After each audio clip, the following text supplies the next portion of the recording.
Hello बच्चों। आज मैं एकांकी संचय से बहू की विदा पाठ पढ़ाने जा रही हूँ, जिसके एकांकीकार विनोद रस्तोगी जी हैं। बच्चों, इस पाठ में समाज में व्याप्त दहेज की समस्या के बारे में बतलाया गया है। इस कहानी से हमें ये सीख मिलती है कि हमें बहू के रूप में अपने घर आई दूसरों की बेटियों के प्रति ऐसा व्यवहार नहीं करना चाहिए जैसा हम अपने बेटियों के साथ कभी भी देखना नहीं चाहते। कहानी बहुत अच्छी है। आप इस वीडियो के अंत तक बने रहिएगा, बीच में जाइएगा मत। यदि आप बीच में चले जाते हैं तो किसने किससे क्या कहा ये बात आपको समझ में नहीं आएगा। तो बच्चों, अब हम पाठ की ओर चलते हैं। बहू का अर्थ होता है बेटे की पत्नी, यानी कि डॉटर इन लॉ, और विदा का मतलब होता है लड़की को एक घर से दूसरे घर को भेजना। तो इस कहानी के कैरेक्टर्स जीवन लाल जी हैं, जो एक व्यापारी हैं। उनकी पत्नी का नाम राजेश्वरी है और उनका एक बेटा है और एक बेटी है। बेटे का नाम रमेश और बेटी का नाम गौरी है। दोनों शादीशुदा हैं। रमेश की पत्नी कमला है और कमला का भाई प्रमोद है। तो यह बेटा पात्रों का परिचय। तो जीवनलाल जी एक व्यापारी हैं। उनके बेटे का नाम रमेश और बेटी का नाम गौरी है। उनकी पत्नी राजेश्वरी एक बहुत ही उदार और नेक स्वभाव की महिला है और बहू से बेटी जैसा प्यार करती है। जीवनलाल की बहू कमला है और कमला का भाई प्रमोद है, जो अपनी बहन को शादी के बाद पहले सावन के अवसर पर अपने घर ले जाने आता है। प्रमोद मध्यम वर्गीय परिवार से संबंधित है और जीवनलाल जी बहुत ही धनवान और लालची इंसान हैं। प्रमोद जीवनलाल से पूछता है कि उन्होंने कमला की विदाई के बारे में क्या सोचा, क्या निर्णय लिया। जीवनलाल साफ इनकार कर देते हैं कि जब तक प्रमोद उन्हें दहेज की रकम 5,000 रुपये नहीं देगा तब तक वे कमला की विदाई नहीं कर सकते। प्रमोद कहता है कि हर लड़की अपना पहला सावन अपने मायके में अपने सखी सहेलियों के साथ बिताना चाहती है। यदि वह अपनी बहन को लेकर घर नहीं गया तो उसकी माँ का दिल टूट जाएगा। उसने अपने सामर्थ्य के अनुसार जितना भी देना था दे दिया, अब उसके पास उन्हें देने के लिए कुछ भी नहीं है। तब जीवनलाल कहते हैं कि सामर्थ्य कम थी तो अपने बराबरी का संबंध देखते, रिश्ता देखते। झोपड़ी में रहकर महलों से नाता क्यों जोड़ा? गरीब होकर एक अमीर घर के लड़के से अपनी लड़की को क्यों ब्याही? तुम अपने हैसियत के हिसाब से अपनी बहन की शादी करते।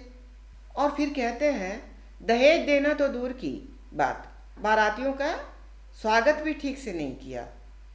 पूरे खानदान में उनकी बेइज्जती हुई और उनके शान यानी कि इज्जत मिट्टी में मिल गई। प्रमोद कहता है कि गौने में वह उनको 5,000 रुपये दे देगा। तो जीवनलाल जी गुस्से में कहते हैं कि उनके बाल धूप में सफ़ेद नहीं हुए हैं जो वह उन्हें उल्लू बना रहा है, यानी कि वो इतने अनुभवी हैं कि उन्हें कोई भी धोखा नहीं दे सकता।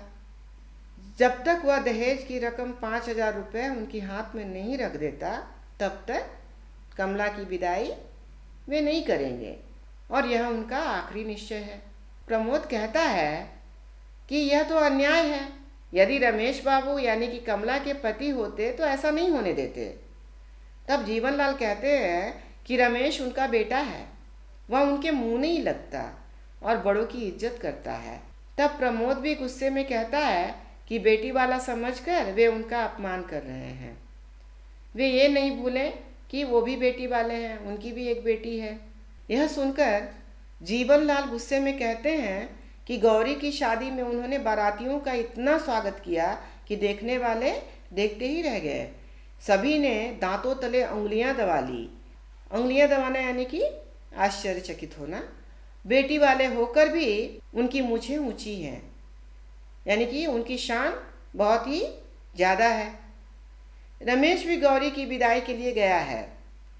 जीवनलाल जी प्रमोद से कहते हैं कि उनकी बहन के सपने कभी पूरे नहीं होंगे और इसका कारण वह और उसकी माँ है। बेटी और बहू को एक तराजू में तौलना गलत है। बेटी बेटी होती है और बहू बहू। तब प्रमोद निराश होते हुए उनसे कहता है कि उनसे प्रार्थना करना बेकार है, वह उसे कमला से मिलने की अनुमति दे दें। तब जीवनलाल कहते हैं कि अगले बार आते समय मरहम यानी कि रुपए लेकर आना। तब तक वह अपनी बेटी के लिए बगीचे में झूला लगवाएंगे। प्रमोद कमला से मिलता है और सारी बात उसे बताता है। कमला रोने लगती है। तब प्रमोद उससे कहता है कि इन आंसुओं की कीमत यहाँ समझने वाला कोई नहीं है, इसलिए तुम्हें रोना धोना छोड़ो। मैं घर बेच दूंगा। घर बेचने पर 7-8 हज़ार रुपये ज़रूर आ जाएंगे। उनमें से 5 हज़ार रुपये मैं बाबूजी को देकर तुम्हारी विदाई करवाऊंगा। लेकिन कमला यह स्वीकार नहीं करती, क्योंकि प्रमोद की एक और बहन थी जिसका नाम था विमला, और उसकी शादी की जिम्मेदारी भी प्रमोद पर ही थी। तब कमला कहती है कि उसे यहाँ कोई कमी नहीं है। गौरी उसके साथ सहेलियों जैसा व्यवहार करती है। वह आएगी तो वह उसके साथ उसका समय बिता लेगी। राजेश्वरी भी उन्हें अपनी बेटी के समान प्यार करती है। और जीवनलाल जिद्दी हैं, लेकिन समय के साथ वे भी बदल जाएंगे। तो अपने लिए चिंतित न होने के लिए कमला प्रमोद से कहती है। इतने में कमला की सास राजेश्वरी आती है और आते ही कहती है कि जब से प्रमोद के आने की चिट्ठी मिली थी, वे दहेज के लिए जिद कर रहे थे। वह समझा समझा कर थक गई कि दहेज लेना बुरी बात है, फिर भी वह समझते ही नहीं। प्रमोद को भी राजेश्वरी अपने बेटे का जैसा समझती है, इसलिए वह कहती है कि 5 हज़ार रुपये दहेज की रकम वह उसे दे देगी और वो 5 हज़ार रुपये प्रमोद ले जा करके जीवनलाल को दे के अपनी बहन को विदा करके जा सकता है। लेकिन प्रमोद यह स्वीकार नहीं करता। तब राजेश्वरी कहती है कि जिस प्रकार वह अपनी बेटी गौरी का इंतज़ार कर रही है, उसी प्रकार से प्रमोद की माँ भी कमला का इंतज़ार कर रही होगी। और अपने कमर में से चाबी का गुच्छा निकाल करके कमला को देती है और कहती है कि जा बेटा, तिजोरी में से जाकर 5 हज़ार रुपये ले आओ। प्रमोद वैसे ही खड़ा रह जाता है, कुछ नहीं बोलता। इतने में जीवनलाल राजेश्वरी से कहता है कि गौरी के आने का समय हो गया है, वह जल्दी से उसके स्वागत की तैयारी करे। ज़रा प्रमोद भी देख ले कि नाक वाले यानी कि पैसे वाले अपनी बेटी का स्वागत कैसे करते हैं। तब राजेश्वरी उनसे कहती है कि गालियों के अलावा ढंग से बात करना नहीं आता तुम्हें? जब चाहो तब जो जी में आता है वो बक देते हो। पूरी दुनिया में केवल तुम ही एक नाक वाले हो क्या? बाकी सब नकटे हैं। तब प्रमोद उदास होते हुए कहता है कि वे ठीक ही कहते हैं। आज के युग में जिनके पास पैसा होता है वही नाक वाले और मूछ वाले होते हैं। जिनके पास पैसा नहीं है वे तो मूछ और नाक के होते हुए भी नकटे और मुचकटे हैं। इतने में गाड़ी का हॉर्न सुनाई देता है। जीवनलाल और राजेश्वरी दोनों आतुरता के साथ बाहर आते हैं। दोनों बहुत खुश थे कि गौरी आ गई होगी, लेकिन कार में से केवल रमेश ही उतरता है। जीवनलाल के पूछने पर रमेश कहता है कि गौरी की दहेज की रकम न देने की वजह से उनके ससुराल वालों ने गौरी की विदाई नहीं की। यह सुनकर जीवनलाल कहता है कि उसने अपने जीवन भर की पूरी कमाई दहेज के रूप में गौरी के ससुराल वालों को दे दी और वे कहते हैं कि दहेज पूरी नहीं दी। यह सुनकर राजेश्वरी कहती है कि बेटी वाले चाहे अपना सब कुछ बेचकर बेटे वालों को दे दे, लेकिन फिर भी उन लड़के वालों की नाक भौं सिकुड़ी ही रहती है। यह सुनकर जीवनलाल शराफत और इंसानियत की बातें करता है। तो राजेश्वरी उसे कहती है कि अभी तक कमला और प्रमोद के प्रति उनका व्यवहार कैसा था। आखिर बहू के दहेज में कौन सी कमी रह गई थी? जहाँ तक हो सका प्रमोद ने सभी रस्मों को पूरा किया है। दहेज में जो भी मांगा था सभी दिया उसने, फिर भी आपने कमला की विदाई नहीं की। आप ये क्यों नहीं समझते कि जो व्यवहार अपनी बेटी के लिए हम दूसरों से चाहते हैं वही दूसरों की बेटी को भी देना चाहिए।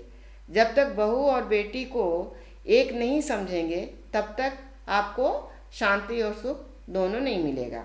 जीवनलाल कुछ सोचने लगते हैं कि बहू और बेटी अजीब उलझन है। इतने में प्रमोद जीवनलाल से वापस जाने की आज्ञा मांगता है कि जल्द ही दहेज की रकम जुड़ाकर वह उनके लिए मरहम की व्यवस्था कर देगा। मरहम यानी कि मैंने बताया बेटा पैसे। तब जीवनलाल लज्जित होते हुए कहते हैं कि मेरी चोट का इलाज बेटी के ससुराल वालों ने दूसरी चोट से कर दिया है प्रमोद, तुम अपनी बहन को ले जाओ, मुझे दहेज देने की कोई ज़रूरत नहीं है। वह राजेश्वरी से कमला की विदाई करने की तैयारी करने के लिए कहता है। कमला आंसू पोंछते हुए अंदर चली जाती है। तो बेटा पाठ तो यहीं पर समाप्त हो जाता है। बेटा इस कहानी का मुख्य उद्देश्य यह है कि दहेज एक ऐसा अभिशाप है जिसकी वजह से लाखों लड़कियों का जीवन तबाह हो जाता है। आने वाली पीढ़ी को इस दहेज प्रथा को हटाने का प्रयास करना चाहिए। बच्चों, आज पूरे विश्व का विकास होता जा रहा है। लड़के और लड़कियां एक समान प्रगति की ओर बढ़ रही हैं। लड़कों के साथ कंधे से कंधा मिलाकर वह आगे की ओर बढ़ती जा रही हैं। प्राचीन काल की महिलाएं अशिक्षित होती थी, केवल घर तक ही सीमित रहती थी, लेकिन आज दुनिया बदल चुकी है। हर लड़की लड़कों के समान ही कमा रही है, अपने परिवार की आर्थिक व्यवस्था को संभाल रही है। ऐसी अवस्था में दहेज का लेना या देना दोनों ही गलत है। तो बेटा ये है बहू की विदा पाठ अच्छी तरह समझ गए होंगे आप लोग। यदि इस सारांश में आपको कोई डाउट होता है तो कमेंट बॉक्स में ज़रूर भेजिएगा ताकि मैं आपके डाउट क्लैरिफाई कर सकूं। और वीडियो पसंद आया हो तो वीडियो को लाइक कीजिए, शेयर कीजिए और चैनल को सब्सक्राइब कीजिए। धन्यवाद।